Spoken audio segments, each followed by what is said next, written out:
എല്ലാവർക്കും ബിയോണ്ട് മയുടെ പുതിയൊരു എപ്പിസോഡിലേക്ക് സ്വാഗതം. അപ്പോ ഇന്ന് നമ്മൾ പിന്നെയും SM-ന്റെ കൂടെയാണ് എത്തിയിട്ടുള്ളത്. അപ്പൊ ഇന്നത്തെ ടോപ്പിക് നമ്മളിന്ന് തുടങ്ങാൻ പോകുന്ന പരിപാടി എന്താണെന്ന് വെച്ചാൽ ദ ഇല്യൂഷൻ ഓഫ് ഐഡന്റിറ്റി. അപ്പോ ഐഡന്റിറ്റിയുടെ ഒരു മായ, വ്യക്തിത്വത്തിന്റെ സങ്കല്പം, അതാണ് മലയാളം. വ്യക്തിത്വത്തിന്റെ സങ്കല്പം. യെസ്, മലയാളത്തിലെ ലേശം വീക്കാണല്ലോ. അതെ.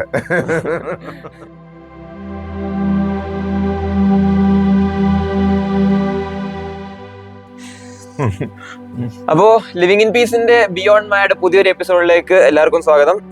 അപ്പോ അങ്ങനെ നമ്മൾ ഫസ്റ്റ് എപ്പിസോഡിൽ സംസാരിച്ച ഹ്യൂമൻ ടെക്നോളജിയുടെ ഫസ്റ്റ് ഇൻട്രൊഡക്ഷൻ ആയിരുന്നു. അപ്പൊ അത് നന്നായിട്ട് പോയായിരുന്നു, നല്ല റിവ്യൂ ഉണ്ടായിരുന്നു എല്ലാവരുടെ അടുത്തും. അപ്പൊ എല്ലാവർക്കും ഇഷ്ടപ്പെട്ട് നിങ്ങൾക്ക് മനസ്സിലായി. അതുകൊണ്ടാണ് ഇപ്പൊ പുതിയൊരു സംഭവം കൊണ്ട് നമ്മൾ ഇന്ന് ഇറങ്ങിയിട്ടുള്ളത്. അപ്പോ ഫസ്റ്റ് ക്വസ്റ്റ്യൻ SM-നോട് ഞാൻ ചോദിക്കാൻ പോവാണ്. ഈ സംഭവത്തിന്റെ നമ്മുടെ ഇല്യൂഷൻ ഓഫ് ഐഡന്റിറ്റിയുടെ സ്റ്റാർട്ടിംഗ് സ്റ്റേജിലുള്ള ഫസ്റ്റ് ക്വസ്റ്റ്യൻ. ഓക്കെ, ഐഡന്റിറ്റി എന്ന് പറഞ്ഞാൽ എന്താണ് ഈ ലോകത്തിൽ? ഐഡന്റിറ്റി, ഈ ലോകത്തില് മനുഷ്യർക്ക് ഒരുപാട് ഐഡന്റിറ്റികളുണ്ട്. അപ്പൊ ഒരു ആണായിട്ടാണ് ജനിക്കുന്നതെന്നുണ്ടെങ്കിൽ അയാൾക്ക് അച്ഛൻ, മകൻ, പിന്നെ അയാൾ ചെയ്യുന്ന ഒരു ജോലി, ഡോക്ടർ, എഞ്ചിനീയർ. പെണ്ണായിട്ടാണ് ജനിക്കുന്നതെന്നുണ്ടെങ്കിൽ അമ്മ, മകൾ, സഹോദരി, അങ്ങനെ ഒരുപാട്. പിന്നെ അവര് വീട്ടമ്മയാണെങ്കിൽ ഞാനൊരു വീട്ടമ്മയാണ് എന്ന് പറയും. അങ്ങനെ ഒരുപാട് ഐഡന്റിറ്റികൾ ഭൂമിയില് മനുഷ്യന് ജനിച്ചു വരുമ്പോ തന്നെ, കുഞ്ഞായിരിക്കുമ്പോ തന്നെ കുഞ്ഞാവേ എന്ന് വിളിച്ചുകൊണ്ട് ഒരു ഐഡന്റിറ്റി കൊടുത്തുകൊണ്ടാണ് നമ്മൾ സ്വാഗതം ചെയ്യുന്നത്. അങ്ങനെ ആ വിളിക്കുന്ന സമൂഹം ചാർത്തി കൊടുക്കുന്ന ഒരുപാട് ഐഡന്റിറ്റികൾ, ലേബലുകൾ മനുഷ്യർക്ക് മരണം വരെ ഉണ്ട് എന്നുള്ളതാണ് സത്യം ഭൂമിയിൽ. ഇതെല്ലാം അപ്പൊ ഉണ്ടാക്കിയെടുത്തൊരു സാധനം ആണല്ലോ ഇതെല്ലാം എന്ന് പറഞ്ഞു കഴിഞ്ഞാൽ ഇതൊന്നും നിലനിൽക്കുന്നതല്ല എന്നുള്ളതാണ് സത്യം. ഐഡന്റിറ്റി ഒന്നും നിലനിൽക്കുന്നതല്ല. ഇപ്പം ഒരാളൊരു പിതാവായിട്ട് ജനിച്ചു, അയാൾ എത്ര കാലം നിലനിൽക്കും, എത്ര തലമുറ അയാളെ ഓർക്കും. ചിലപ്പോ ഒരു ബിസിനസ് സംരംഭം തുടങ്ങിയ ഒരാളാണെങ്കിൽ അയാളുടെ ഒരു ഫോട്ടോ അവിടെ വച്ചിട്ടുണ്ടാവും. എത്ര കാലം വയ്ക്കും? 1000 വർഷം, 2000 വർഷം, 3000 വർഷം. ആ ഒരു ഫോട്ടോ മാത്രമേ ഉണ്ടാവുള്ളൂ. ഇയാളുടെ ഐഡന്റിറ്റിയോ ഇയാൾ ആരാണെന്ന് പോലും പിന്നീട് വന്ന തലമുറയ്ക്കോ അവരുടെ കൂട്ടുകുടുംബാദികൾക്കോ ഒന്നും ഓർമ്മയുണ്ടാവില്ല. ഇതൊരു സ്ഥാപനം തുടങ്ങിയ ഒരാളാണ്, KFC തുടങ്ങിയ ഒരാളാണെന്നുള്ള ഓർമ്മ ഉണ്ടാവും. അല്ലാതെ വേറൊരു ഐഡന്റിറ്റിയും ഇവിടെ നിലനിൽക്കുന്നില്ല. ഒരച്ഛനായി ജനിച്ചു, അച്ഛനായിട്ട് ജീവിച്ചു, എന്നും അച്ഛനായിട്ട് ജീവിക്കാൻ പറ്റില്ല. എന്നുവെച്ചിട്ടുണ്ടെങ്കിൽ അയാൾ മരിച്ചു പോകും. എപ്പോഴെങ്കിലും മരിച്ചു പോകുന്നത് വരെയുള്ള ഐഡന്റിറ്റി മനുഷ്യന് ഭൂമിയിൽ ഉള്ളൂ. നമ്മളപ്പോ ഈ സമയത്ത് ഈ സമൂഹത്തിൽ ഇപ്പോ ഈ ആൾക്കാർക്ക് ഒരു ഐഡന്റിറ്റി ഉണ്ടല്ലോ. ഈ ഐഡന്റിറ്റിനെ ബേസ് ചെയ്തിട്ട് ഇവർക്ക് ഈഗോ വരല് സ്റ്റാർട്ട് ചെയ്തിട്ടുണ്ട്. പണ്ട് വെച്ചുണ്ട്. ഇത് ഈഗോ ഫോം ആവും. അവരുടെ ഈ ഐഡന്റിറ്റി വലുതാണ്, നമ്മൾ താഴെക്കാട്ടും വലുതാണ്, ഇനി അങ്ങനത്തെ കുറെ സംഭവങ്ങളൊക്കെ വരുന്നുണ്ട്. അതിനെ പറ്റി എന്താണ് അഭിപ്രായം? ശരിക്കും ഈ എല്ലാ ഈഗോയുടെയും അടിസ്ഥാനം എന്ന് പറയുന്നത് ഈ ഐഡന്റിറ്റിയാണ്. കാരണം ഐഡന്റിറ്റിയാണ് നമ്മളെ രണ്ടായി കാണുന്നത്. പിശാചിന് ആദ്യം തോന്നിയ ഐഡന്റിറ്റി തന്നെ സാത്താൻ എന്നെല്ലാവരും വിളിക്കും. ശരിക്കും സാത്താൻ ആരാണ്? സാത്താൻ എന്ന് പറഞ്ഞിട്ടുണ്ടെങ്കിൽ തോന്നിയ ഒരു ഐഡന്റിറ്റിയാണ്. ഞാൻ രണ്ടാണെന്നുള്ള ഭാവമാണ് ആദ്യം തോന്നിയത്. എന്നേക്കാൾ മികച്ച ഒരുത്തൻ വന്നോ എന്ന ആ ഒരു രണ്ടാം ഭാവം, ഒരു സെക്കൻഡ് ദ്വൈതം എന്നാണ് അതിന് പറയാ വേദങ്ങൾ. ദ്വൈതം എന്ന് പറഞ്ഞിട്ടുണ്ടെങ്കിൽ ഡബിൾ പേഴ്സണാലിറ്റി എന്ന് പറയാം. അപ്പൊ ഓരോ മനുഷ്യരിലും ഈ ഐഡന്റിറ്റിയിലൂടെ ഒരു ഡബിൾ പേഴ്സണാലിറ്റി രൂപം കൊടുക്കുക. ഡബിൾ ആയിട്ടുള്ള ഒരു പേഴ്സണാലിറ്റി, അതായത് ഞാൻ അതാണ് എന്ന ഭാവം. ഞാൻ അച്ഛനാണ്, അതുകൊണ്ട് മക്കളെ നിയന്ത്രിക്കണം. ഞാൻ ഭർത്താവാണ്, അതുകൊണ്ട് ഭാര്യയെ നിയന്ത്രിക്കണം. ഞാൻ മകനാണ്, എന്റെ മാതാവും പിതാവും ഇങ്ങനെ ആവാം. ഇതെല്ലാം ഐഡന്റിറ്റികളാണ്. ഈ ഐഡന്റിറ്റികൾക്ക് വേണ്ടിയിട്ട് മനുഷ്യൻ ഇവിടെ ജീവിക്കുകയാണ്. ഈ ഐഡന്റിറ്റി ക്രിയേറ്റ് ആയത് വലിയൊരു അത്ഭുതമാണ്. കാരണം എന്ന് വെച്ചിട്ടുണ്ടെങ്കിൽ നമ്മൾ ഈ ഐഡന്റിറ്റികളും ഈ പ്രപഞ്ചവും ഇതെല്ലാം മായയാണെന്ന് പറയുമ്പോൾ ഈ മായ എവിടെയാണ് നിലനിൽക്കണേ എന്നുള്ളൊരു ചോദ്യം വരും. ഈ മായ നിലനിൽക്കുന്നത് ബ്രഹ്മാവിന്റെ മനസ്സിലാണ്. കാരണം ബ്രഹ്മാവാണ് സൃഷ്ടാവ്, അല്ലേ? അതായത് നമ്മൾ പുരാതനമായിട്ടുള്ള ഇതുതൊട്ട് നമുക്ക് എടുത്തു നോക്കാം. ഹിന്ദു, മുസ്ലിം, ക്രിസ്ത്യൻ ഇത് എടുത്തു നോക്കുമ്പോൾ ഏറ്റവും പുരാതനമായിട്ടുള്ള ഒരു ഹിന്ദു സംസ്കാരം, അല്ലെങ്കിൽ സിന്ധു നദീതട സംസ്കാരം എന്നൊക്കെ പറയുന്ന ഏറ്റവും പഴയ കാല വേദങ്ങളും ഉപനിഷത്തുകളൊക്കെയാണ് ആത്മീയ ഗ്രന്ഥങ്ങളിൽ ഏറ്റവും പുരാതനമായിട്ടുള്ളത്. അതിൽ വെച്ച് നോക്കുമ്പോൾ അഷ്ടവക്രഗീതയാണെങ്കിലും ത്രിപുര രഹസ്യമാണെങ്കിലും വസിഷ്ഠ യോഗ പോലെയുള്ള പുരാതന ഗ്രന്ഥങ്ങളിലെല്ലാം പറയുന്നത് ബ്രഹ്മാവിന്റെ സങ്കല്പമാണ് ഈ ലോകം എന്നാണ്. അതായത് ബ്രഹ്മാവിന്റെ ഇല്യൂഷൻ, ആരാണോ ഈ സൃഷ്ടികർത്താവ് എന്ന് പറയുന്ന ആ ഒരു കോൺഷ്യസ്നെസ്, അതിന്റെ സങ്കല്പം, ഇല്യൂഷനാണ് ഈ ലോകം. അപ്പൊ ആ ഇല്യൂഷൻ നമുക്ക് എല്ലാവർക്കും ഒരുപോലെ ഫീൽ ചെയ്യുന്നുണ്ടല്ലേ? ഒരു ബിൽഡിംഗ് ഉണ്ട് കഴിഞ്ഞാൽ നമുക്ക് ഒരുപോലെ തോന്നുന്നുണ്ട്, ഒരു പേര് കേട്ട് കഴിഞ്ഞാൽ അതെന്തുകൊണ്ടാണെന്ന് വെച്ചാൽ ഈ ബ്രഹ്മാവ് നമ്മുടെ ഉള്ളിലുണ്ട്. അത്രയും ആഴത്തിൽ. ബ്രഹ്മാവ് എന്ന് പറഞ്ഞ ദൈവമല്ല ഒരിക്കലും, കോൺഷ്യസ്നെസ്. ബ്രഹ്മമാണ് ദൈവം എന്ന് പറഞ്ഞത്, പരബ്രഹ്മം. ഈ ബ്രഹ്മാവ് എന്ന് പറഞ്ഞ വിഷ്ണു, ബ്രഹ്മ, ശിവൻ എന്ന് പറയുന്ന 3 ശക്തികളിൽ ഒരാളാണ് ബ്രഹ്മാവ്. പുള്ള ഡ്യൂട്ടി തന്നെയാണ് സൃഷ്ടികർമ്മം നടത്തുക എന്നുള്ളതാണ്. അപ്പൊ ഈ സൃഷ്ടികർമ്മം എന്ന് പറഞ്ഞാൽ സങ്കല്പമാണ്, ഇല്യൂഷനാണ്.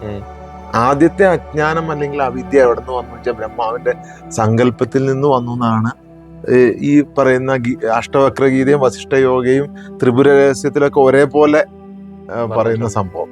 അപ്പൊ ആ ഒരു സങ്കല്പം നമ്മുടെ ഉള്ളിൽ എങ്ങനെ വന്നു കഴിഞ്ഞാൽ നമ്മള് തന്നെയാണ് ഈ പരമശിവൻ, നമ്മൾ തന്നെയാണ് ആദം, നമ്മൾ തന്നെയാണ് ആ ഫസ്റ്റ് കോൺഷ്യസ്നസ്. ആ കോൺഷ്യസ്നസ്സിലുള്ള അവിദ്യയാണ് ഡ്യുവാലിറ്റി. മനസ്സിലാകണോ? ആ അവിദ്യയാണ് ഈ സൃഷ്ടിപ്പിനെ നടത്തുന്നത്. അതെല്ലാരും ഒരുപോലെ ഫീൽ ചെയ്യാണ്. ആ വിദ്യ എല്ലാരിലും ഉണ്ട്. ഈ ബ്രഹ്മാവ് എന്ന് പറയുന്ന ആ ഒരു സൃഷ്ടിപ്പിന്റെ സങ്കല്പം, ഇല്യൂഷൻ, അത് എല്ലാ മനുഷ്യരിലും ഉണ്ട്. അപ്പൊ അതുകൊണ്ടാണ് ഇതിങ്ങനെ ഡ്യുവൽ പേഴ്സണാലിറ്റി, ശരിക്കും ഒരു ദ്വൈതമാണ് അവിടെ ഉണ്ടാവുക. ഡ്യുവാലിറ്റി ഏത് ലേബലും നിങ്ങൾ എടുത്തു നോക്കിയോ, ഏത് ഐഡന്റിറ്റിയും എടുത്തു നോക്കിയോ, അവിടെ ഒരു ഡ്യുവാലിറ്റി ഉണ്ടാവും. അതാണ് ഈഗോനെ റൈസ് ചെയ്യാൻ കാരണം. അതല്ലായിരുന്നു ചോദ്യം, ഈഗോ എങ്ങനെയാണ് ഇതിനകത്ത് ഫോം ആകുന്നതെന്നാണ്. അപ്പൊ ഞാനല്ല അത് എന്ന ബോധം ആർക്കാണ് ആദ്യം ഉണ്ടായത്? പിശാചിനാണ് ഉണ്ടായത്. ഈ ഇരിക്കുന്ന മനുഷ്യൻ ഞാനല്ല എന്ന ബോധം, അത് പിശാച് എന്ന് പറഞ്ഞത് നമ്മുടെ മനസ്സാണ്.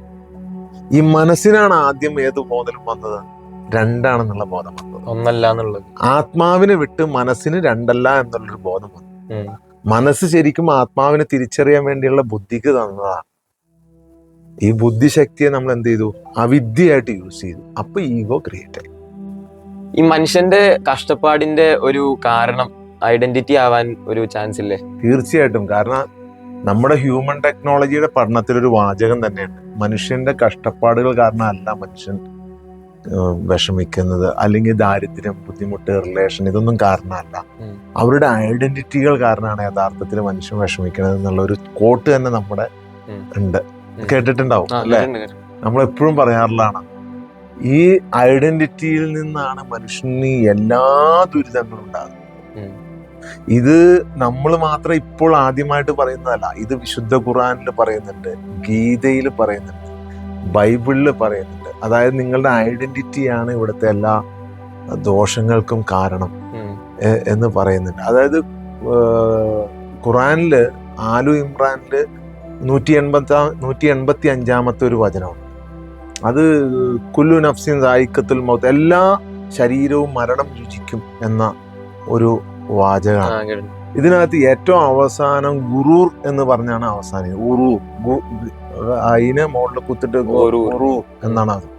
ഈ ഗുറൂർ എന്ന് പറഞ്ഞാൽ തന്നെ അതിന്റെ ലിസാനുൽ അറബിലുള്ള റൂട്ടിൽ പോയി അർത്ഥം നോക്കുമ്പോൾ പ്രത്യക്ഷമായി വഞ്ചിക്കുന്നത് എന്നാണ്. അതായത് ഇല്യൂഷൻ എന്നാണ് പറഞ്ഞത്. അതിന് തൊട്ടു മുമ്പ് പറഞ്ഞിരിക്കുന്നത് ഫിദ്ദുനിയ, നിങ്ങളുടെ ഈ ലോകത്തെ ജീവിതം എന്ന് പറഞ്ഞത് ഇല്യൂഷൻ. അപ്പൊ ക്ലിയർ ആയിട്ടുണ്ട്, 100% ക്ലിയർ ആയിട്ടുണ്ട്. അതായത് ഗീതയില്, ഭഗവത്ഗീതയില് വളരെ വ്യക്തമായിട്ട് പറയുന്നുണ്ട്, നിങ്ങൾ ജനിക്കുന്നുമില്ല മരിക്കുന്നുമില്ല, ആത്മാവ് എന്ന് പറയുന്നത് അത് അമരമായി നിലനിൽക്കുന്നതാണ്, പൂർണ്ണമായിട്ട് നിലനിൽക്കുന്നതാണ് എന്ന് പറയുന്നത്. അതുപോലെ തന്നെ ബൈബിളിൽ പറയുന്നുണ്ട്, നിന്റെ ഉള്ളിൽ ഉള്ളതാണ് യഥാർത്ഥ ദൈവം, നിന്റെ ഉള്ളിലാണ് ദൈവരാജ്യം, യേശു നിന്റെ ഉള്ളിലാണ്. ശരിക്കും നമ്മൾ എല്ലാവരും ഇവരെയൊക്കെ പുറത്താ കാണുക. എന്താണ് ഒരു മിറാക്കിളിന്റെ കാരണം, അല്ലെങ്കിൽ എന്താണ് ഇതിന്റെ അത്ഭുതം എന്ന് വെച്ചാൽ നമ്മൾ അവരെ ഉള്ളിൽ കാണുക എന്നുള്ളതാണ്. അപ്പോ നമ്മുടെ ചോദ്യം എന്ന് പറഞ്ഞ എന്ന് പറഞ്ഞത് എന്തായിരുന്നോ ചോദിച്ചത്? മനുഷ്യരുടെ സഫറിങ്ങിന്റെ കാരണം ഈ ഐഡന്റിറ്റിയാണ്. അപ്പൊ നമ്മൾ ഓരോ ഐഡന്റിറ്റി വെച്ചുകൊണ്ട് ആ ഐഡന്റിറ്റി നിറവേറ്റാൻ വേണ്ടി പെടാപ്പാട് പെട്ടുകൊണ്ടിരിക്കും. ഇപ്പൊ നമ്മളൊരു പിതാവാണ്, അതുകൊണ്ട് പിതാവിന് കുറെ ഐഡന്റിറ്റികൾ കാണും. പിതാവ് എന്താണ്? മോനെ നിയന്ത്രിക്കണം, മക്കളെ നിയന്ത്രിക്കണം, മക്കളെ വലിയ നിലയിൽ എത്തിക്കണം, വലിയ ജോലി മേടിച്ചു കൊടുക്കണം, എന്നിട്ട് അവസാനം പറയണം, ഞാൻ എൻ്റെ മക്കൾക്ക് വലിയ പിന്നെ ജോലി മേടിച്ചു കൊടുത്തു, അവരെ വലിയ ഡോക്ടറാക്കി. എൻ്റെ ഒരു മോൻ എഞ്ചിനീയറാണ്. അപ്പം ആ ഒരു ഐഡന്റിറ്റിയാണ് അവരുടെ കഷ്ടപ്പാട്. ആ മരണം വരെ അതിനുവേണ്ടി അവർ കഷ്ടപ്പെടും, ഇതിനുവേണ്ടി കഷ്ടപ്പെടും. ഇതിനുവേണ്ടി കഷ്ടപ്പെട്ടിട്ടോ ഈ ആത്മജ്ഞാനം അറിയാത്തൊരു മക്കളാണ് അവർക്ക് ഉണ്ടാവണമെങ്കിലോ ഒരു തരി പോലും സ്നേഹം ഉണ്ടാവില്ല. കാരണം അവരുടെയും ഐഡന്റിറ്റി എന്തായിരിക്കും? അവരുടെ മക്കളെ ഡോക്ടറാക്കണ, എഞ്ചിനീയർ. അവർക്ക് അതിന് മുന്നിൽ വേറെ ഒന്നും തടസ്സം ഉണ്ടാവില്ല. കാരണം ഈ മാതാവും പിതാവും ഇതാ കാണിച്ചു കൊടുത്തേക്കുന്നത്. ബാക്കി അവര് മെനഞ്ഞ സകല കുതന്ത്രങ്ങളും ഈ മകനെ ഡോക്ടറാക്കാനോ എഞ്ചിനീയർ ആക്കാനോ വേണ്ട. അവര് ചെയ്ത എല്ലാ സൂത്രപ്പണികളും, പൈസ ഉണ്ടാക്കാനുള്ള പണികളും അതിന്റെ പുറകെ ഓടി നന്മ ചെയ്തവരെ കാര്യമല്ല ഞാൻ പറഞ്ഞത്. ആരെങ്കിലും ജീവിതത്തിൽ കള്ളം പറയുന്നുണ്ടെങ്കിൽ, ആരെങ്കിലും ജീവിതത്തിൽ ഒരാൾ അസൂയയോടെ നോക്കുന്നുണ്ടെങ്കിൽ, ഒരാൾ ആരോടെങ്കിലും മത്സരിക്കുന്നുണ്ടെങ്കിൽ, അതെല്ലാം ഈ ഐഡന്റിറ്റിയുടെ പുറത്താണ്. എല്ലാ മത്സരങ്ങളും ഐഡന്റിറ്റിയുടെ പുറത്തല്ലേ? ഒന്നാമനാവാനുള്ള ഒരു ഐഡന്റിറ്റിയാണ് അവിടെ. നീ കണ്ടോ, അവനെ കണ്ടുപഠിക്കുക. അപ്പൊ അവന്റെ ഒരു ഐഡന്റിറ്റിയാണ് നമുക്ക് ചൂണ്ടിക്കാണിച്ചത്. ഇപ്പൊ ചെറുപ്പത്തില്, ഇപ്പോഴൊക്കെ ഇച്ചിരി കുറവുണ്ട്, പക്ഷെ എന്റെ ചെറുപ്പത്തിലൊക്കെ എന്ന് പറഞ്ഞിട്ടുണ്ടെങ്കിൽ ഭയങ്കര തലവേദന. എനിക്ക് ഒന്നാമത് സ്കൂളിൽ പോണ ഇഷ്ടമല്ല. എനിക്ക് ഏറ്റവും ജീവിതത്തിൽ മടി എന്ന് പറഞ്ഞാൽ സ്കൂളിൽ പോകാനാ. അപ്പൊ വീട്ടുകാർ ഇരുന്നിട്ട് പറയും, കണ്ടോ ആ കൊച്ചിരുന്ന് പഠിക്കണോ. അപ്പൊ നേരെ ഓപ്പോസിറ്റ് വീട്ടിലെ അവൻ എന്റെ കൂട്ടുകാരനാണ്, ഇപ്പോഴും കൂട്ടുകാരാണ്. അവൻ അന്ന് ഉറക്കം വായിക്കുമായിരുന്നു. അതായത് പുസ്തകം എടുത്ത് വെച്ച്, അപ്പൊ കണ്ടോ അവൻ ഉറക്കം വായിക്കും. അതുകൊണ്ടല്ല, അവൻ ആ വീട്ടിൽ നിന്ന് വാങ്ങിച്ചാൽ എന്റെ വീട്ടിൽ കേൾക്കാം. കുറെ ദൂരെയാണ് വീട്. പക്ഷെ ഈ സ്കൂളിലിരുന്ന് ഇങ്ങനെ ആടിയിരുന്ന് വായിക്കുന്ന ഒരു പരിപാടി ഉണ്ട് പണ്ട്. ഇങ്ങനെ ഈ കാണാപ്പാടം പഠിക്കാൻ വേണ്ടിയിട്ടാണ്. എന്തിനാണെന്ന് എനിക്ക് പോലും അറിയാൻ പാടില്ല ഈ കാണാപ്പാടം പഠിക്കുന്നത്. ഇപ്പോഴും അറിയാൻ പാടില്ല. ഈ പ്രായമായിട്ടും അന്ന് ഈ കാണാപ്പാടം പഠിക്കേണ്ട ഇതെന്താണെന്ന് അറിയാൻ പാടില്ല. അങ്ങോട്ട് നോക്കി പഠിക്കണുണ്ടോ എന്ന് പറയും. അപ്പൊ ഞാനും ഈ നോക്കിയിരുന്നിട്ട് ഇച്ചിരിയോടെ ഉറക്കം ഞാനും പോയി. ഇപ്പൊ എന്താണ് അവിടെ വേറൊരു ഐഡന്റിറ്റി നമുക്ക് അവര് ഉണ്ടാക്കി തരുവാണ്. അപ്പൊ ഐഡന്റിറ്റിയെ നമ്മൾ എന്ന് നശിപ്പിക്കുന്നുവോ അന്നേ നമ്മുടെ കഷ്ടപ്പാടുകൾ ഇല്ലാതാവും. ഐഡന്റിറ്റി നശിപ്പിക്കാന്ന് പറഞ്ഞാൽ നമ്മൾ സമൂഹത്തിൽ നിന്ന് ഇല്ലാതാകുക എന്നല്ല കേട്ടോ, അതൊരു തെറ്റിദ്ധാരണ ഉണ്ടാക്കും. നമ്മൾ ഈ അറ്റാച്ച്മെന്റ് ഡിറ്റാച്ച്മെന്റ് പറയുമ്പോൾ പലർക്കും തെറ്റിദ്ധാരണ ഉണ്ടാക്കും. ശരിക്കും അറ്റാച്ച്മെന്റ് പാടില്ല എന്ന് പറഞ്ഞാൽ സ്നേഹം പാടില്ല എന്നല്ല അർത്ഥം. പൊസസീവ്നെസ് പാടില്ല എന്നാണ്. സ്നേഹം പാടില്ല എന്നല്ല, സ്നേഹം എല്ലാവരോടും വേണം. അതുപോലെ തന്നെയാണ് നമ്മുടെ ഐഡന്റിറ്റിയും. ഐഡന്റിറ്റി ഓട്ടോമാറ്റിക്കലി നമുക്ക് ജനിക്കുമ്പോൾ തന്നെ അച്ഛൻ്റെ അമ്മയുടെ മോനാണെന്നുള്ള ഒരു ഐഡന്റിറ്റി ഉണ്ട്. പിന്നെ നമുക്ക് തീയും വെള്ളവും തിരിച്ചറിയാൻ പറ്റാത്തൊരു പ്രായം വരെ ആരെങ്കിലും നമുക്കൊരു സഹായം ആവശ്യമാണ്. കാരണം ആ ഘട്ടത്തിൽ നമുക്ക് അബദ്ധം പറ്റാൻ സാധ്യതയുണ്ട്. ഇത് കഴിഞ്ഞു കഴിഞ്ഞാൽ സ്ഥിരബോധമുള്ള ഏതൊരു മനുഷ്യനും ദൈവം ഒരു ബുദ്ധി നൽകിയിട്ടു. ആ ബുദ്ധിയിലൂടെ സഞ്ചരിക്കാൻ അവൻ പ്രാപ്തനാണ്. പക്ഷെ മനുഷ്യൻ പറഞ്ഞത് നീ പ്രാപ്തനല്ല, നീ ദുർബലനാണ്, അതുകൊണ്ട് നിനക്കൊരു ഐഡന്റിറ്റി വേണം. ഒരു ഡോക്ടർ ഐഡന്റിറ്റി വേണം, അല്ലെങ്കിൽ ഒരു എഞ്ചിനീയർ ഐഡന്റിറ്റി വേണം, അല്ലെങ്കിൽ ഒരു ഗവൺമെന്റ് ഓഫീസർ ഐഡന്റിറ്റി, അല്ലെങ്കിൽ ഒരു പൊളിറ്റീഷ്യൻ ഐഡന്റിറ്റി വേണം. എന്തെങ്കിലും ഒരു ഐഡന്റിറ്റി ഇല്ലാത്തവന് ഇവിടെ ജീവിക്കാൻ യാതൊരു അർഹതയും ഇല്ല എന്നുള്ള തരത്തിൽ സമൂഹം അത്രത്തോളം അതമ്പതിച്ച് 99% പേരും ഈ ഐഡന്റിറ്റികളുടെ പുറകെയാണ്. എല്ലാരും വേറെ ഡിഫറെന്റ് ആയിട്ടല്ലേ ബിഹേവ് ചെയ്യണ ഈ ഐഡന്റിറ്റി ഉള്ളവര്. ഇപ്പൊ ഒരു സ്ഥലത്ത് ഇൻസ്റ്റാഗ്രാമിലൊക്കെ വേറെ രീതിയില്, പുറത്ത് വേറെ രീതിയില്.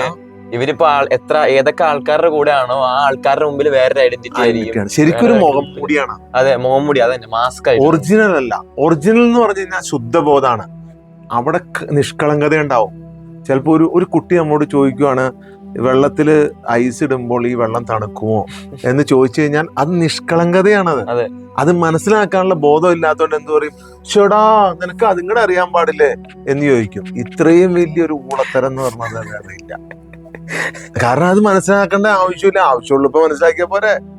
കിട്ടുമ്പം കിട്ടി, ഇല്ലെങ്കിൽ ഇല്ല. ശരിയാ. അതില്ലാത്തപ്പോ അത് ശുദ്ധബോധമാണെന്ന് മനസ്സിലാവാനുള്ള ബോധം ബാക്കിയുള്ളവർക്ക് വേണ്ട. പക്ഷെ ബാക്കിയുള്ളവരെല്ലാരും വിചാരിക്കണം അവനെ ഭ്രാന്തനാക്കും.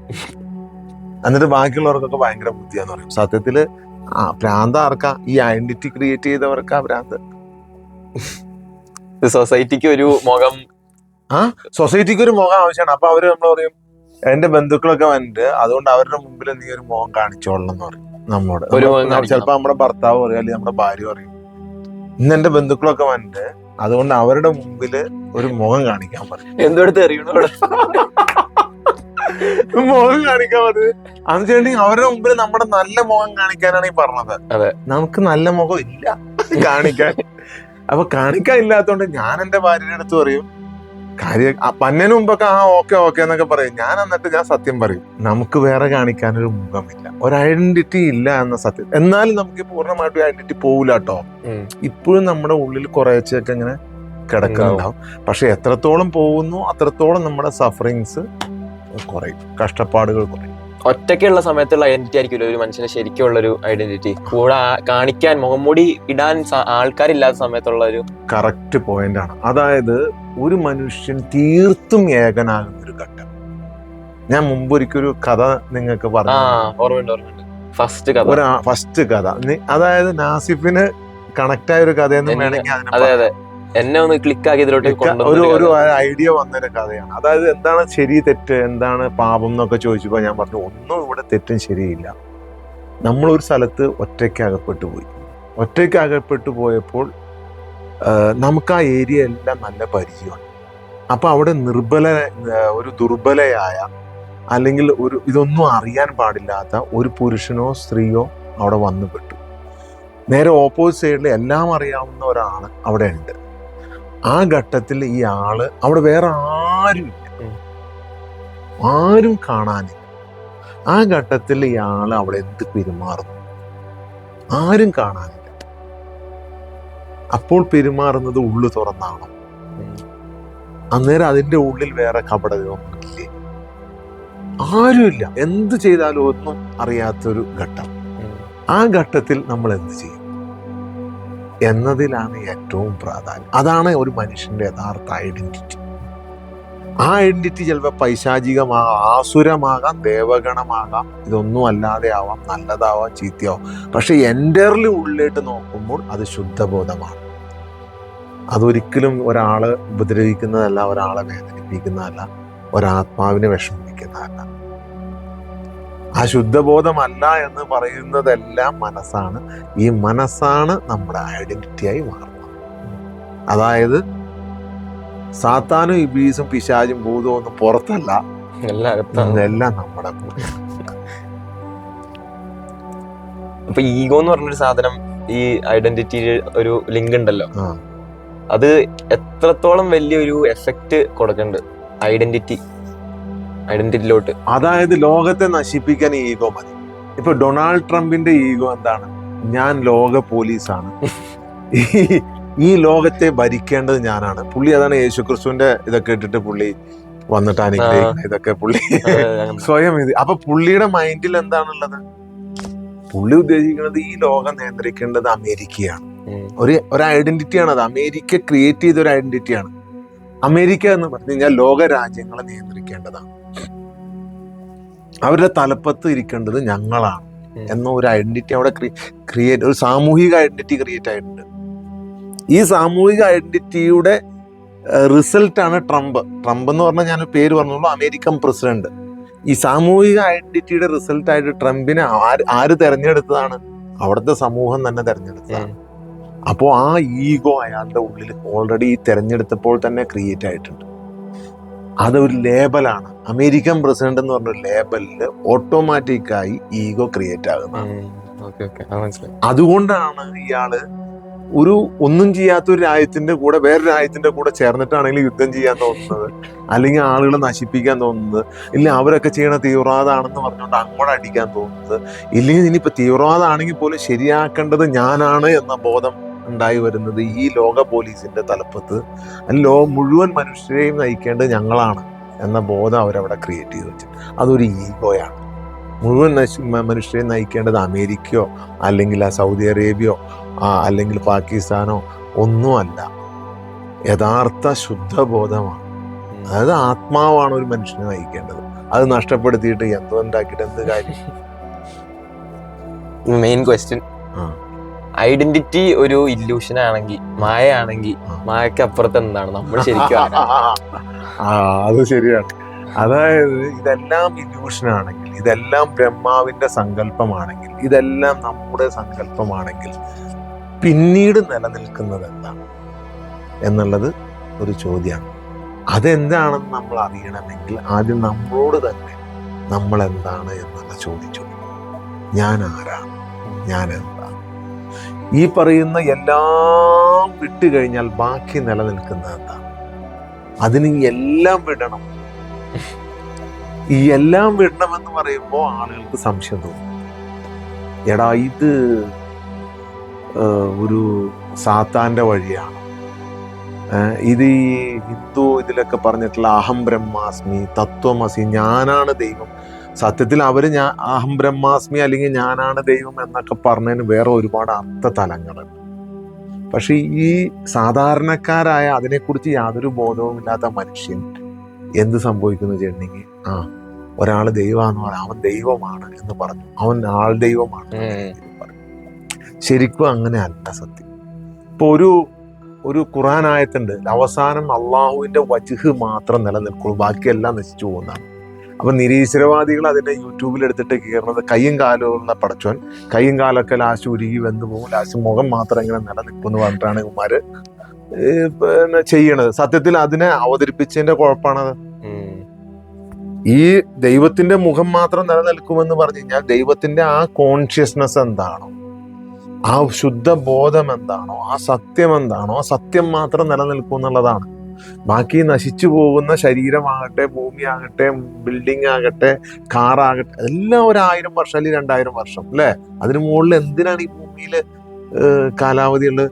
ഒരു 10,000 വർഷം അല്ലെങ്കിൽ 20,000 വർഷം കഴിഞ്ഞ് ഇന്ന് കാണുന്ന ഒന്നും ഉണ്ടാവില്ല, എല്ലാം ചേഞ്ച് ആയിട്ടുണ്ടാവും. ഒരു 50,000 വർഷം കഴിയുമ്പോ ഇതെല്ലാം ചേഞ്ച് ആയിട്ടുണ്ടാവും. അപ്പൊ ലാസ്റ്റ് നിലനിൽക്കുന്നത് എന്താണ്? നമ്മുടെ നിരീക്ഷിക്കപ്പെടുന്ന ഊർജം മാത്രമാണ്. അത് നിരീക്ഷിക്കുന്ന ഊർജം മാത്രമേ ബാക്കിയാവൂ. ഇതിനെല്ലാം കാണുന്ന ഒബ്സർവിങ് എനർജി, ഒബ്സർവ്ഡ് എനർജി ഒന്നും ഉണ്ടാവില്ല. ലാസ്റ്റ് ബാക്കി നിൽക്കുന്നത് ആ നിരീക്ഷക ബോധമാണ്. പക്ഷെ ഈ നിരീക്ഷക ബോധം ഒരു മനുഷ്യനിലേക്ക് ഇറങ്ങി വരണമെങ്കിൽ ഫസ്റ്റ് ഈ ഡ്യുവാലിറ്റി ഇല്ലാതാവണം, ദ്വൈതം ഇല്ലാതാവണം. അതായത് ഇപ്പൊ നമ്മൾ ചോദിച്ച ഇല്യൂഷൻ ഇല്ലാതാകും. ഈ ഇല്യൂഷന്റെ പ്രത്യേകത എന്ന് പറയുന്നത് എപ്പോഴും നമ്മൾ രണ്ടാണ് എന്നുള്ള തോന്നലുണ്ടാവുന്നതാണ്. ഒരിക്കലും നമ്മൾ അത് ഏതെല്ലാം രീതിയിൽ നമ്മളെ കീറി മുറിക്കും, മതങ്ങളുടെ പേരിൽ കീറി മുറിക്കും. അവൻ ശരിയല്ല, ഇവൻ ശരിയല്ല, ആ മതം ശരിയല്ല, ഈ മതം ശരിയല്ല. അറിവുകളുടെ പേരിൽ കീറി മുറിക്കും. അവന് ബുദ്ധിയുണ്ട്, അതുകൊണ്ട് ഞാൻ യുക്തിവാദിയായി. ബുദ്ധിയുള്ളതുകൊണ്ട് ഞാൻ യുക്തിവാദിയായി, ബുദ്ധി ഇല്ലാത്തതുകൊണ്ട് അവൻ മതവാദിയായി. അവിടെയും ഡ്യുവാലിറ്റി വരുവാണ്. എല്ലാവരും മതം ഇല്ലാത്തവരും മതം ഉള്ളവരുമായി മാറി നോട്ടിക്കോ. ഇവിടെ എല്ലാം തിരിച്ചറിഞ്ഞിട്ട് ഇവിടെ ദൈവമൊന്നും ഇല്ല, ദൈവം കാണാനില്ല, ദൈവം ഇറങ്ങി വരുന്നില്ല എന്നൊക്കെ മനുഷ്യൻ തിരിച്ചറിഞ്ഞ് കുറെ പേര് യുക്തിവാദി. അവിടെയും ഡ്യുവാലിറ്റി ഉണ്ട്. അവിടെയും നമുക്ക് നമ്മൾ ഒന്നാമത്തെ എപ്പിസോഡിൽ പറഞ്ഞ പോലെ പാവപ്പെട്ടവനും പണക്കാരനും ജനിക്കണേന് കൂടുതൽ സമയം ഒരാൾ ജീവിക്കണേനെ, കുറച്ച് സമയം ചിലർ ജീവിക്കണേന്, ചിലർ പെട്ടെന്ന് തട്ടിപ്പോണേനെ, ചിലർ ആയുസ് നീണ്ട് 100 വയസ്സ് 120 വയസ്സിരിക്കണേന്റെ ഒന്നും രഹസ്യം ഈ പറഞ്ഞ യുക്തിയിലും ബുദ്ധിയിലും നമുക്ക് കണ്ടെത്താൻ കഴിയില്ല. അത് കണ്ടെത്താനുള്ള ഏക മാർഗം എന്ന് പറയുന്നത് സ്വന്തത്തെ കുറിച്ച് യഥാർത്ഥത്തിൽ അറിയാന്നുള്ളതാണ്. ഈ സ്വന്തത്തെ അറിയലാണ് ഇതിൽ നിന്ന് പുറത്തു കിടക്കാനുള്ള മാർഗം. സ്വന്തത്തെ അറിയാൻ വേണ്ടിയിട്ടാണ് നമ്മൾ നമ്മുടെ പ്രോഗ്രാമിൽ ഹ്യൂമൻ ടെക്നോളജി എന്ന് പറയുന്നത് തന്നെ ഇതിന്റെ ഉത്തരമാണ്. എന്ത് ബാക്കി നിൽക്കും അവസാനം?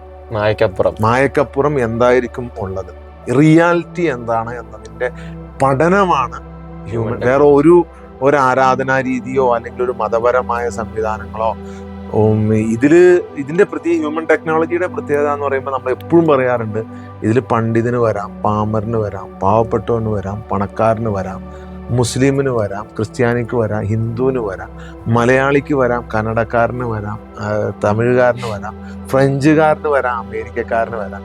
ഇതിൽ no limits, beyond the border, beyond the limits. ഇതാണ് യഥാർത്ഥ റവല്യൂഷൻ.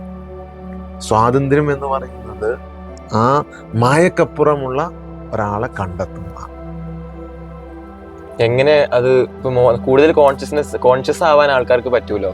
അപ്പൊ ഈ ഐഡന്റിറ്റി ഒക്കെ ചെറുത് അതൊക്കെ പൊളിച്ച് മേലെ കിടന്ന് ഒരു കോൺഷ്യസ് ലെവലിലോട്ട് എത്താൻ വേണ്ടി എന്താണ് ഒരാള് ചെയ്യേണ്ടത്? അതിനല്ലേ ഞാൻ ഇരിക്കണത്, എന്റെ കൂടെ വരണം. അതിന്റെ ചെറിയൊരു ഡോസ് ഒന്ന് എല്ലാ ഗുരുക്കന്മാരും അങ്ങനെയാണ് പറയാ, നിങ്ങൾ എന്റെ വഴിയെ വരും. അവസാനം അവരെന്തെങ്കിലും ഒരു മന്ത്രം കൊടുക്കും, ഇല്ലെങ്കിൽ എന്തെങ്കിലും ഒരു ലൈറ്റ്നിങ് കാണിച്ചു കൊടുക്കും. ഇപ്പൊ നമ്മള് ഒരുപാട് മേഖലകളുണ്ട് ഇതിനകത്ത്. ഒന്ന് ആചാര മേഖലയുണ്ട്, അതായത് ഇന്നിപ്പോ എല്ലാ വിശ്വാസികളും ചെയ്യുന്ന ആചാരമേഖല, ദൈവത്തെ വർഷിപ്പ് ചെയ്യുന്നു, അതൊരു റൂട്ടാണ്. പിന്നെ അതായത് എല്ലാ മതങ്ങളുടെയും ആചാരങ്ങൾ അതൊരു റൂട്ടാണ്. അവർക്ക് എപ്പോഴെങ്കിലും അത് ഗ്രേസ് കിട്ടിയാൽ കിട്ടി എന്ന് പറയാം. പിന്നെയുള്ളൊരു വലിയ റൂട്ടാണ് ഭാരതീയ കാഴ്ചപ്പാടിലുള്ള ധ്യാനം എന്ന് പറഞ്ഞത്. ധ്യാനം എന്ന് പറഞ്ഞാൽ മൗനമുണ്ട്, പ്രത്യാഹാരമുണ്ട്, ധാരണയുണ്ട്, ധ്യാനമുണ്ട്. ഇതെല്ലാം മനുഷ്യനെ സ്വയം ഉള്ളിട്ട് കാണിക്കുന്ന ഒരു ഭാഗമാണ് മെഡിറ്റേഷൻ. പിന്നെ ഇപ്പൊ പുതുതായിട്ട് ഒരുപാട് സാധനങ്ങൾ വരുന്നുണ്ട്. ആസ്ട്രൽ പ്രൊജക്ഷൻ, പിന്നെ ആക്സിസ് ബാർ, ആകാശിക് റെക്കോർഡ്, പിന്നെ ഭൂതത്തെ പിടിക്കാം, ജിന്നിനെ പിടിക്കാം, ചാത്തനെ പിടിക്കാം എന്നൊക്കെ പറഞ്ഞിട്ടുള്ള, പിന്നെ അങ്ങനെ ഒരുപാട് ഉപാസനകള് ഇതെല്ലാം വരുന്നുണ്ട്. സത്യത്തില് ഈ സകല സാധനങ്ങളും ലോക്കാണ്. ജസ്റ്റ് ഒരു ചെറിയ സ്റ്റൂള് മാത്രമാണ്, ഹൃദയത്തെ നൈർമല്യമാക്കാനുള്ള ടൂള് മാത്രമാണ്. അപ്പൊ എന്നോട് ചോദിച്ചു എങ്ങനെ നിലനിർത്താന്നാണ് ചോദിച്ചത്. സൂക്ഷ്മമായ ഒരു എക്സ്പീരിയൻസ് ജീവിതത്തിൽ എല്ലാ മനുഷ്യർക്കും എപ്പോഴെങ്കിലും വന്നിട്ടുണ്ടാവും. ഒന്നുമില്ലെങ്കിൽ ഒരു ലൈറ്റ്, ഇല്ലെങ്കിൽ ഒരു വൈബ്രേഷൻ, ഇല്ലെങ്കിൽ ഭയങ്കര സന്തോഷമുള്ള ഒരു കാര്യം കണ്ടപ്പോൾ പെട്ടെന്ന് എല്ലാം മറന്ന ഒരവസ്ഥ. ആ സമയത്ത് സങ്കടത്തെക്കുറിച്ചോ വിഷമത്തെക്കുറിച്ചോ നാളെക്കുറിച്ചോ ഇന്നകളെക്കുറിച്ചോ ഒന്നും മനസ്സിലുണ്ടാവില്ല. ജീവിതത്തിൽ എപ്പോഴെങ്കിലും അങ്ങനത്തെ ഒരു ഇത് വന്നിട്ടില്ലേ? കണ്ണടച്ചിരിക്കുമ്പോഴെങ്കിലും വന്നിട്ടുണ്ടാവും. പിന്നെ അറ്റ് ലാസ്റ്റ് ഈ പറയുന്ന എല്ലാ ആചാരം ചെയ്തിട്ട് ഒന്നും കിട്ടിയില്ല, ലാസ്റ്റ് കണ്ണടച്ചിരിക്കുമ്പോഴെങ്കിലും ഒരു വൈബ്രേഷൻ. ഇത് ആ പ്രാപഞ്ചിക സത്യത്തിന്റെ ഒരു അണു മാത്രമാണ്. ഇതിനെ സ്ഥിരമായി നിലനിർത്തുന്നതാണ് ശാശ്വതമായ വിജയം എന്ന് പറയുന്നത്. ആ ഒരു സ്റ്റേജിനെ സ്ഥിരമായി നിലനിർത്തുക, കണ്ടിന്യൂസ് ആയിട്ട്. അപ്പൊ അതെങ്ങനെയാണ്? ഇവരാരും പറഞ്ഞു തന്നിട്ടില്ല. ഞാൻ സകല ഗ്രന്ഥങ്ങളും നോക്കി, സകല വേദങ്ങളും പരിശോധിച്ചു. ഇവരെല്ലാം രഹസ്യമാക്കി ഒളിപ്പിച്ചു വെച്ചിരിക്കുക. അപ്പൊ ഈ രഹസ്യമാക്കിയതിനെ കണ്ടെത്തി പരസ്യമാക്കുക എന്ന വലിയ ദുഷ്കരമായ ഒരു കർമ്മമാണ് ഇന്ന് നമ്മൾ ഹ്യൂമൻ ടെക്നോളജിയിലൂടെ ചെയ്തുകൊണ്ടിരിക്കുന്നത്. മറ്റ് പ്രോഗ്രാമുകളിൽ നിന്ന് എന്താണ് നിങ്ങളുടെ ഇതിന് വ്യത്യാസം എന്ന് വെച്ചാൽ ഇത്രയും വ്യത്യാസമുള്ളൂ. ഇത് നമ്മളെ ഫോളോ ചെയ്യാൻ പറയുന്ന ഒരു പ്രോഗ്രാം അല്ല. ഞാൻ ആദ്യം ചുമ്മാ തമാശക്ക് പറഞ്ഞ, ഇത് ഒരു മനുഷ്യന് എന്തെങ്കിലും കൊടുക്കുന്ന ഒരു പ്രോഗ്രാമും അല്ല. നാളെ മുതൽ നിനക്ക് ഇന്നൊക്കെ വിതരണം ചെയ്യേണ്ടതെന്ന് പറഞ്ഞാൽ, എനിക്കിവിടെ വന്നിട്ടൊന്നും കിട്ടിയില്ല എന്ന് പറയണ, എനിക്ക് വിളമ്പിയില്ല എന്ന് പറയുന്ന ഒരു പ്രോഗ്രാമും അല്ല ഇത്. ഇത് സ്വന്തത്തെ കുറിച്ച് ഒരു മനുഷ്യന് സ്വയം മനസ്സിലാക്കി കൊടുക്കുന്ന ഒരു പാതയാണ്. അവിടെ അവൻ സ്വന്തമാണ് അവൻ എനർജി നേടുന്നത്. അവനവിടെ സ്വയം പര്യാപ്തമാവുകയാണ്. ഒരു കുട്ടിയെ കൈപിടിച്ചോ സൈക്കിളിൽ കയറ്റിയോ ഉന്തുവണ്ടി കയറ്റിയോ നടക്കാൻ പഠിപ്പിക്കുന്നതിന് പകരം സ്വയം എഴുന്നേറ്റ് നടക്കാൻ പഠിപ്പിക്കുന്ന ഒരു പാതയാണ് ഹ്യൂമൻ ടെക്നോളജി എന്ന് പറയുന്നത്. അത് നല്ലൊരു സംഭവമാണ്. നല്ല സംഭവമാണ്. അതിന് വഴികളും ഉണ്ട്. വളരെ സിമ്പിൾ ആയിട്ട് ചെറുതൊന്ന് ഓഡിയൻസിന് വേണ്ടിട്ട്. തീർച്ചയായിട്ടും ഞാൻ അതിന്റെ രഹസ്യം തന്നെ അങ്ങ് പറയാം. ഓക്കെ. പിന്നെ അതെങ്ങനെ പോകണം, അതെങ്ങനെ നേടിയെടുക്കണം എന്നൊക്കെ നമ്മുടെ യൂട്യൂബ് സെഷൻസ്, ഒരുപാട് ലൈവ് സെഷൻസ് ഉണ്ട്. അത് കേട്ടാൽ പോലും അവർക്ക് മനസ്സിലാവും. അവരൊന്നും ഇതിൻ്റെ അകത്ത് വന്നിരിക്കണമെന്നോ അല്ലെങ്കിൽ ഇത് ഫോളോ ചെയ്യണമെന്നോ നമുക്ക് നിർബന്ധമില്ല. അതൊരു 10-20 ക്ലാസ് ലൈവ് സെഷൻ കേട്ടാൽ തന്നെ ഇത് എന്താണെന്ന് മനസ്സിലാവും.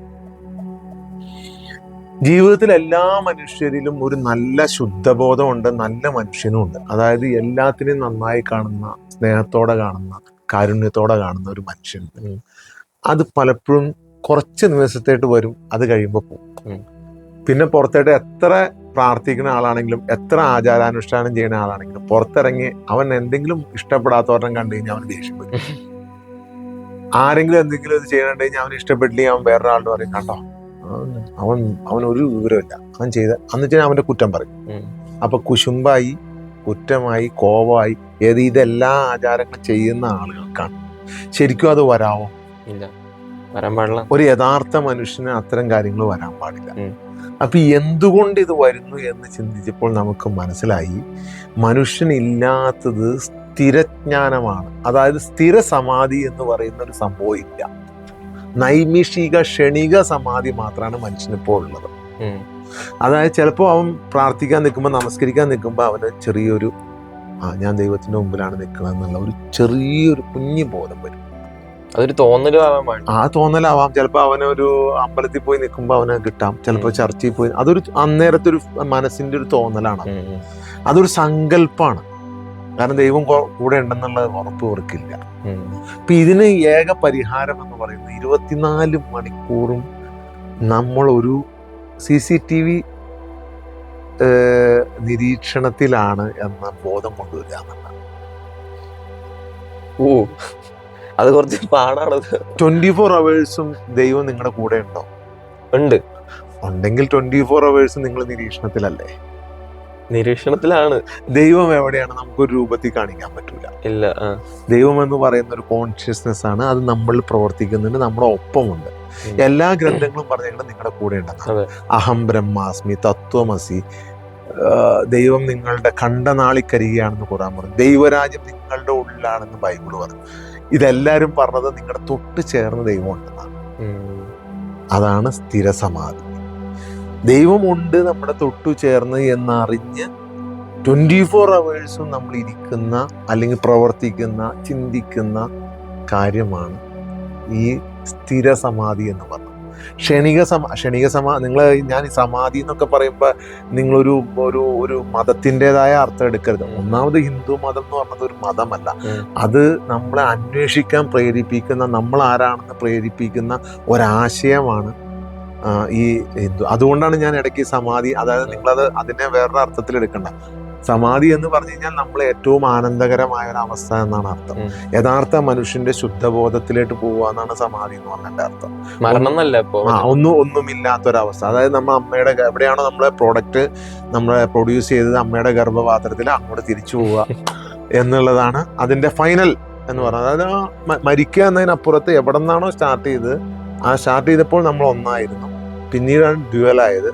പിശാചും മനുഷ്യനും, ആദമും പിശാചും ഉണ്ടായത്, ആദമും ഹവ്വയും പിശാചും ഉണ്ടായത്. അങ്ങനെ പിന്നെ ത്രിപിളായ 3 ഈ 3 കോൺഷ്യസ്നെസ്സും ഒരേ മനുഷ്യന്റെ ഉള്ളിൽ തന്നെയാണ് എന്നാണ് ഹ്യൂമൻ ടെക്നോളജിയുടെ കണ്ടുപിടുത്തം. പരമശിവൻ, നിങ്ങൾ ശിവനാവുക എന്ന് പറഞ്ഞാൽ നിങ്ങളുടെ ഉള്ളിൽ ശിവനും പാർവതിയും ഉണ്ട് എന്നാണ് അർത്ഥം. നിങ്ങൾ ആദമാവുക എന്ന് പറഞ്ഞു കഴിഞ്ഞാൽ നിങ്ങളുടെ ഉള്ളിൽ ആദമും ഹവ്വയും ഉണ്ട് എന്നാണ് അർത്ഥം. അവരെ ഒരു വ്യക്തികളായിട്ട് കാണാതെ നിങ്ങളായി തന്നെ കാണുക. അവർ തെറ്റ് ചെയ്തുകൊണ്ടാണ് ഞങ്ങൾ അനുഭവിക്കണമെന്ന് ഒരിക്കലും ചിന്തിക്കാൻ പാടില്ല. നമ്മൾ തെറ്റ് ചെയ്തുകൊണ്ടാണ് നമ്മൾ അനുഭവിക്കണം.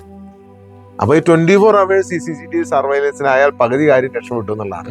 ഇനി അതെങ്ങനെ പ്രാക്ടിക്കലായി നമ്മുടെ ഈ ജീവിത ക്രിയകളും ഭക്ഷണം കഴിക്കുന്നതും ജോലിയും മക്കളെ പരിപാലിക്കലും എല്ലാം ചെയ്തുകൊണ്ട് അതെങ്ങനെ സ്വന്തമാക്കാം, അതൊരു വലിയ വെല്ലുവിളിയാണ്.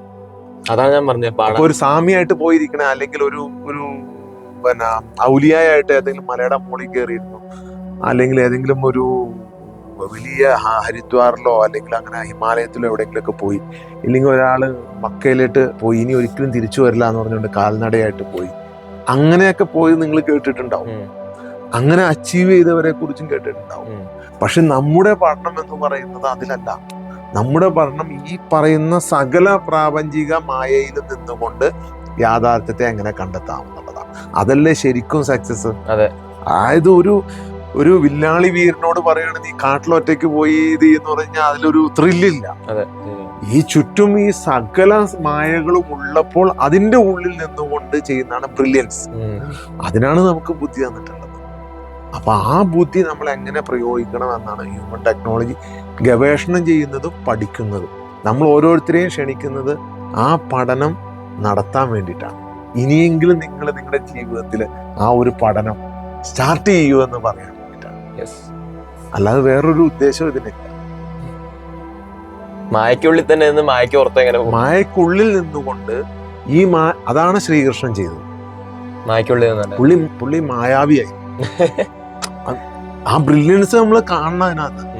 അത് ഈ എല്ലാത്തിനും പുള്ളി നിന്നു. എല്ലാത്തിൻ്റെയും ഭാഗമായി യുദ്ധങ്ങളുടെയും കുടുംബ ബന്ധങ്ങളുടെയും വിവാഹങ്ങളുടെയും മനുഷ്യ കൂട്ടായി താമസിക്കുന്ന മനുഷ്യരുടെയും കുലത്തിൻ്റെയും എല്ലാത്തിൻ്റെയും ഭാഗമായി നിന്നുകൊണ്ട് പുള്ളി ആ മായയിൽ തന്നെ നിന്നുകൊണ്ട് അഭ്യാസം കാണിച്ച് ആ മായയെ തന്നെ കീഴടക്കിയ ഒരാളാണ് പുള്ളി. ഇതുപോലെ തന്നെ ആണ് മുഹമ്മദ് നബിയും യേശുവും എല്ലാം ചെയ്തിട്ടുള്ളത്. മുഹമ്മദ് നബിയും ശരിക്കും ഒരുപാട് മായകൾക്കുള്ളിലാണ് നിന്നത്. ആ മായയുടെ ഉള്ളിൽ നിന്നുകൊണ്ട് ആ ജനങ്ങളുടെ ഇടയിൽ നിന്നുകൊണ്ട് പ്രവർത്തിക്കുകയാണ് ചെയ്തത്. അവരും മായകൾ പ്രവർത്തിച്ചിട്ടുണ്ട്, പക്ഷെ കുറെയൊക്കെ കട്ടായിപ്പോയി. കാരണം കുറെ എഴുതപ്പെടാതെ സത്യത്തെ മനുഷ്യരിലേക്ക് എത്തിക്കാൻ കഴിയാതെ ആരാണോ അധികാരത്തിന് വേണ്ടി ഈ ഡ്യുവാലിറ്റി കീപ്പ് ചെയ്യണം എന്നാഗ്രഹിച്ചത്, ശരിക്കും മുഹമ്മദ് നബി വിളിച്ചത് ഒരു മുസ്ലിം ആവാൻ വേണ്ടിയിട്ടാണോ? അല്ല, ഈ പ്രാപഞ്ചിക സത്യത്തെ ബോധ്യപ്പെടാൻ വേണ്ടിയിട്ടാണ്. നിങ്ങളൊരു മതം രൂപീകരിക്കണം എന്ന് പോലും പറഞ്ഞിട്ടില്ല. ഒന്നും എഴുതി വെക്കാതെ പോയ ആളാണ് മുഹമ്മദ് നബി. വിശുദ്ധ ഖുർആൻ പോലും എഴുതി വെക്കാതെ പോയ ആളാണ്. മുഹമ്മദ് നബിയുടെ കാലത്ത് എഴുത്തുകാരുണ്ടായിരിക്കെ അവിടെ ഇവിടെയൊക്കെ കുറിച്ചിട്ടു എന്നതിനപ്പുറത്ത് മുഹമ്മദ് നബിക്ക് അറിയില്ലായിരുന്നു ഇത് ക്രോഡീകരിക്കണം എന്ന്. അങ്ങനെ ഒരു ക്രോഡീകരണം നടത്താതെ പോയ ആളാണ് മുഹമ്മദ്. കാരണം അത്രത്തോളം സ്വാതന്ത്ര്യം തന്റെ സമൂഹത്തിന് കൊടുത്തിട്ടാണ് നബി പോയത്. അതായത് ആരെയും നിങ്ങൾ എല്ലാരെയും സ്നേഹിക്കണം. നിങ്ങൾ ഇത് എഴുതി വെച്ച് കഴിഞ്ഞാൽ ആ ഗ്രന്ഥത്തിന്റെ ഫോളോവേഴ്സായി നിങ്ങൾ മാറും. ഒരു കൾട്ട് ഫോം ആവും അവിടെ. ആ കൾട്ട് ഫോമായി വന്നു കഴിഞ്ഞാൽ ആ കൾട്ടിനെ മാത്രം ഫോളോ ചെയ്യുന്ന ഒരു വിഭാഗം ഉണ്ടായി വരും. ഞങ്ങൾ മാത്രമാണ് സത്യം എന്ന് പറയും. പിന്നെ ഒരാളും ആ സത്യത്തിലേക്ക് തിരിഞ്ഞു നോക്കൂല. ഞാൻ പറയുകയാണ് എന്റെ മാത്രമാണ് സത്യം എന്ന് പറഞ്ഞു കഴിഞ്ഞാൽ പിന്നെ ലോകത്ത് ഒരാളും ആ സത്യം എടുക്കാൻ വരില്ല. പിന്നെ എന്ത് ചെയ്യണം? ഫോഴ്സ്ഫുള്ളി, ഇല്ലെങ്കിൽ അയാളുടെ മനസ്സിനെ സ്വാധീനിക്കുന്ന എന്തെങ്കിലും ഒരു സാധനം അതിൽ നിന്ന് കിട്ടണം. അപ്പൊ ചിലര് സ്വയമേ ഇസ്ലാമാവുന്നവരുണ്ട്. അത് വെച്ചിട്ടുണ്ടെങ്കിൽ ഏകത്വം എന്ന് പറയുന്ന ആ ഒരു ഇത് പറയുമ്പോ എല്ലാരും ഒരുപോലെയാണെന്ന് പറയുന്ന അത് നോക്കി മാത്രം. പക്ഷെ അവർക്ക് സത്യം എന്താണെന്ന് അറിയില്ല. അവർ ആ ഒറ്റ ഏകത്വം എന്ന് പറയുന്ന ഫോം ചെയ്ത് അതിലിട്ട് മാത്രം പോണുള്ളൂ. അപ്പോഴും അവരുടെ ജീവിതത്തിൽ ഒരു അച്ചീവ്മെന്റ് ഉണ്ടാകുന്നില്ല. ഹിന്ദു വേദങ്ങളിൽ ഒരുപാട് സ്ഥലത്ത് നിങ്ങൾ രൂപങ്ങൾക്കപ്പുറം, എല്ലാത്തിനും അപ്പുറം, ഇപ്പൊ രൂപത്തിന് നിങ്ങൾ വച്ചു, അത് ആരാധന കഴിഞ്ഞ് കഴിഞ്ഞാൽ അടുത്തൊരു ലെവലുണ്ട്. രൂപോപാസനയുണ്ട്, നാമോപാസനയുണ്ട്. അത് കഴിഞ്ഞ് ഈ രൂപവും നാമവും ഇല്ലാത്ത ഒരു അഹംഗ്രഹോപാസന ഉണ്ടെന്ന് പറഞ്ഞു കഴിഞ്ഞാൽ ഇത് ഹിന്ദു സമൂഹത്തിലുള്ള പലർക്കും അറിയില്ല. അതുപോലെ തന്നെ ക്രിസ്ത്യാനി ഇതിനകത്ത് യേശു പറയുന്നുണ്ട്, പിതാവും ഞാനും ഒന്നാണ്, എന്റെ ഇഷ്ടമല്ല അങ്ങയുടെ ഇഷ്ടം നിറവേറട്ടെ എന്ന് പറഞ്ഞുകൊണ്ട് പൂർണ്ണ സമർപ്പണം അവിടെ പഠിപ്പിക്കുന്നുണ്ട്. പക്ഷെ ആ സമർപ്പണത്തിൽ യേശു ഒരു ക്രിസ്ത്യാനി എന്ന് പറയുന്ന ഒരു മതത്തെ സൃഷ്ടിച്ചു പോയിട്ടില്ല. ഒന്നും എഴുതി വെച്ചിട്ടില്ല. ഒരു ഗ്രന്ഥം എഴുതി വെച്ചിട്ടല്ല പോയത്. അതെല്ലാം ശിഷ്യന്മാർ പിന്നീടാണ് ഈ 3 കോൺഷ്യസ്നസ് എന്തായിരുന്നോ പഴയ 3 കോൺഷ്യസ്നസ് അത് തന്നെയാണ് വീണ്ടും വീണ്ടും വന്നുകൊണ്ടിരിക്കുന്നത് എല്ലാത്തിലും. ചിലർ ഓപ്പണായിട്ട് പറയുമ്പോൾ, ചിലർ ഏകത്വം പറയുമ്പോഴും ആ ഏകത്വത്തിനുള്ളിൽ ചില വേരിയേഷൻസ് കാണാൻ പറ്റുന്നു. കുറച്ച് ഡീപ്പായി പോയി. ചിലത് ചിലപ്പോ ഇച്ചിരി ഡീപ്പായി പോവും. അത് ഒന്നിരുന്ന് ആലോചിച്ചു കഴിഞ്ഞാൽ കിട്ടും. ഒന്നുകൂടി റിവൈൻഡ് അടിച്ച് തീർച്ചയായിട്ടും. അതായത് ബുദ്ധിസ്ഥിരതയുള്ള ഏതൊരു മനുഷ്യനും അവൻ വലിയ മതഗ്രന്ഥങ്ങളോ അല്ലെങ്കിൽ ഒരുപാട് ബുക്കുകളോ ഒന്നും പഠിക്കണം എന്ന് ആവശ്യമില്ല. കാരണം പൂർണ്ണനായൊരു ദൈവം ഒരു മനുഷ്യനെ സൃഷ്ടിച്ചു എന്നുള്ളത് പോട്ടെ, സൃഷ്ടിപ്പാണോ അത് തനിയുണ്ടായതാണോ അത് ദൈവം കൊടുത്തൊരു കഴിവോ ശക്തി കൊണ്ടുണ്ടായതാണോ എന്നൊക്കെ ഉള്ളത് സെപ്പറേറ്റ് ഇതാണ്. എന്തായാലും ഇത്രയും ഓട്ടോമേറ്റഡ് ആയിട്ട് ഈ ഗ്രഹങ്ങളെയും മനുഷ്യരെയും സകല സംവിധാനങ്ങളെയും ചലിപ്പിക്കുന്ന ഒരാൾക്ക് ഈ വരുന്ന ആൾക്ക് അതിനുള്ള മൂളെങ്കിലും കൊടുത്തു വിട്ടെന്ന് അറിയാൻ പാടില്ലേ? പക്ഷെ നമ്മൾ അതിലോട്ട് ശ്രദ്ധിക്കണില്ല. നമ്മൾ ഈ മനുഷ്യരുണ്ടാക്കി മായക്കകത്ത് പെട്ടിരിക്കുകയാണ്. അതാണ് പ്രശ്നം. ഇന്നത്തേക്ക് ഇത്രയും പോരെ? ഇല്ല, ഇന്ന് നമ്മൾ എടുത്ത വിഷയം ഇല്യൂഷൻ, ഐഡന്റിറ്റി എന്ന ഇല്യൂഷനെ കുറിച്ചാണ്. ഐഡന്റിറ്റി എന്ന് പറയുന്ന ഇല്യൂഷൻ വളരെ വ്യക്തമാണ്. ഐഡന്റിറ്റി എന്ന് പറയുന്ന ഇല്യൂഷനിൽ നിന്നും പൂർണ്ണമായി മോചിതനാവാതെ ഒരാൾക്ക് ശാശ്വതമായ മനസമാധാനത്തിലേക്ക് പോകാൻ കഴിയില്ല. ആക്ച്വലി അതൊരു ഡിറ്റാച്ച്മെന്റിന്റെ ഭാഗമാണ്. സ്നേഹത്തോടു കൂടിയുള്ള ഒരു ഡിറ്റാച്ച്മെന്റ്. ഐഡന്റിറ്റി എന്ന് പറയുന്നത് ഇവിടുന്ന് ഒരു ഡിറ്റാച്ച്മെന്റിന്റെ ഭാഗമാണ്. ഐഡന്റിറ്റി കീപ്പ് ചെയ്യണമെന്നോ മക്കളെ അത് പ്രത്യേകം ശ്രദ്ധിക്കുക. ഇതിനിപ്പം നെഗറ്റീവായിട്ട് ഒരാൾ പറയാൻ പോകുന്നത് അല്ലെങ്കിൽ പറഞ്ഞിട്ടുള്ളത് ഇതാണ്, നിങ്ങളെല്ലാം ഉപേക്ഷിക്കുകയാണോ? നമ്മളെല്ലാം ഉപേക്ഷിച്ച് മലയ്ക്ക് പോകാനല്ല പറയുന്നത്, മലയ്ക്ക് പോകണ്ടെന്നും അല്ല പറയുന്നത്, മലയിൽ കയറിയിരുന്ന് തപസ് ചെയ്യാനും അല്ല പറയുന്നത്. ഇതേ റിയാലിറ്റിയിൽ നിന്നുകൊണ്ട് ഈ നമ്മളുടെ ഐഡന്റിറ്റിയെ വിട്ടിട്ടുള്ള ഒരു സത്വത്തെ, റിയൽ ആയിട്ടുള്ള ഈ മായകൾക്കെല്ലാം അപ്പുറം നശിച്ചു പോകുന്ന ഐഡന്റിറ്റികളാണ് എല്ലാം. നശിച്ചു പോകുന്ന ഐഡന്റിറ്റികൾക്കപ്പുറത്ത് നശ്വരമല്ലാത്ത അമരത്വമുള്ള ഇമ്മോർട്ടൽ ആയിട്ടുള്ള ഒരു ഐഡന്റിറ്റി ഉണ്ട്. അതാണ് യഥാർത്ഥ ഐഡന്റിറ്റി. അതിനെ കണ്ടെത്താനാണ് നമ്മൾ പറഞ്ഞത്. ഓക്കെ, ഇന്നത്തെ സെറ്റല്ലേ? അപ്പോ എല്ലാവർക്കും താങ്ക് യു ഫോർ വാച്ചിങ്. അപ്പോ നമ്മൾ എന്തായാലും ഇനി അടുത്തൊരു എപ്പിസോഡ് വരാം. ഫസ്റ്റ് എപ്പിസോഡ് ഹ്യൂമൻ ടെക്നോളജി നല്ല സക്സസ് ആക്കി തന്നു, അതിന് താങ്ക് യു സോ മച്ച്. അല്ലെ? അതെ. അപ്പോ ഞാനിതിന് നന്ദിയൊന്നും പറയുന്നില്ല.